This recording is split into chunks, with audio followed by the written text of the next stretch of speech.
What's up, guys? Today I'm going to show you how to tone your paper. Alright? Tone it, give it a background color, a little bit of texture, using your acrylic paints or acrylic wash that you might have gotten in your 2D design class. Watercolor works, wash works, but acrylic is my favorite. It's permanent. You can really water it down, make a nice tone in the background. Alright? You'll need to either tape it to a counter or a board. I'm using my kitchen counter. It has a little bit of texture in it, which may show through, which is something you should consider. That could be really interesting. Trying it on a rough surface or like the road, driveway, gravel.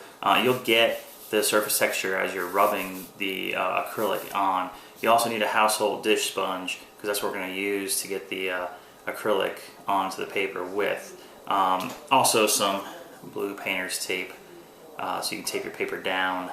So one, it'll stay in place while you're doing it, and two, it'll dry, tape down, it'll dry nice and flat, okay? Alright, let's get started. Okay, so I got my paper taped down, as you can see here.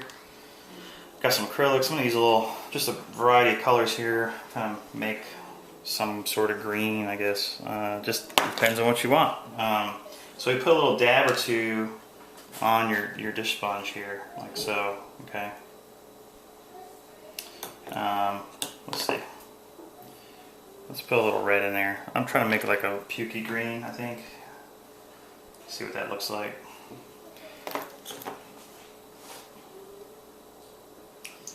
Dip it in a bowl of water would be good, and you can kind of mush the sponge around. I don't know if you guys can see that. And try to mix the paint that way.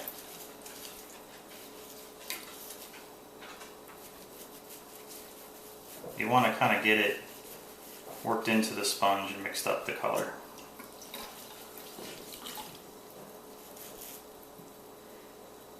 Alright, and then we start sponging it on the page. That's it. It'll be a little streaky. That's just the nature of it. We're going to cut these into smaller pieces, so I don't think you'll notice the streaks as much.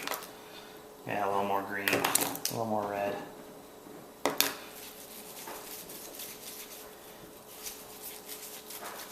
And you can make it, as dark as you want. I'm making this a little, I'm trying to make it a little darker.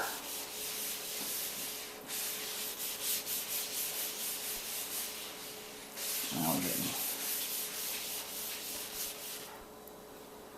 and we'll add a little yellow.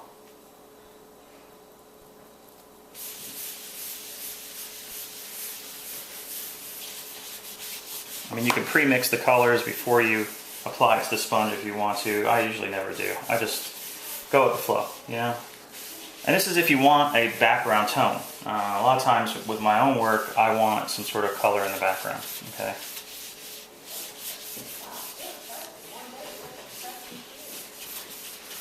And I'm looking to get this pretty smooth. One of the things you can do too to create a little texture, you take a little paper towel, you can kind of blot into it. And this is really difficult to see, but it's creating more of a random texture using this paper towel. So it's kind of helping to eliminate some of the streakiness from the sponge itself, kind of evening it out a little bit. If you have a real textured paper towel, you can really get the texture to show up. My counter texture is not showing up in this case, which is great. I don't really want it. I'm just looking for more of like an even, almost paper texture. And sort of this pukey green gray tone, which has worked out for me. So this will be a base for which I'll work into. Again, this is something that I choose to do in a lot of my drawings, and when I'm doing my prints, some of you noticed I do these background floods or flats, flats of color. A lot of times I do them in screen print or even litho to get these big areas of just straight color that then I work into with transparent colors and build up textures and patterns, and then I work into it with more of a key image. But it's just a nice way to get some other colors besides your white or cream paper without having to actually print anything. It'll give the appearance of printing, potentially, depending on how well you do it. Again, keep it thin. You want it to be a wash. You don't want it to be like coated.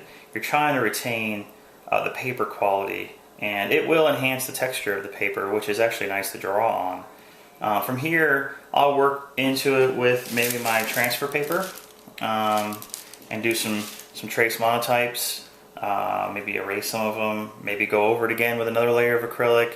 Sort of depends. You can kind of continue doing this.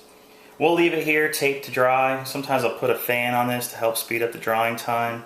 This is where a board is kind of nice because you can move it, but this will be stuck here for a little while. But you want to leave it taped down while it's drying. This will help it dry nice and flat. You can see it kind of buckled up here. It's getting warpy, like potato chip, okay? But once the moisture goes away, as long as it's taped to a surface or even pinned to a surface, that's what I do usually at schools. I'll sponge them up, get them toned, and then I'll pin them with a bunch of thumbtacks to the wall and let them dry that way. And this way they dry nice and flat. It'll start to stretch, but it keeps the borders adhered so it will lay really, really flat.